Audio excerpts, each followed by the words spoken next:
Hi, my name is Luke, and this is how to reinstall a driver. A driver is something that allows the hardware of your computer to communicate with the software. Sometimes when drivers don't install properly, you might want to reinstall them. One way of doing this is by going to the Start bar, going over to Computer, right-click, and then go to Manage. This will open up a prompt that will bring us to Device Manager. Go over to Device Manager on the left and left-click. Here's a list of installed hardware or devices in your machine. Select the driver in question that you'd like to reinstall or isn't working properly. Right-click on it and click Properties. In the tab at the top, you'll see one that's called Driver. Select this.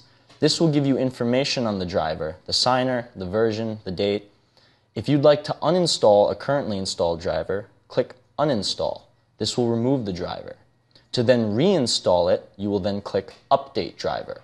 Windows will go out to the internet, provided you're connected, and go and get the driver that you need. And that's it.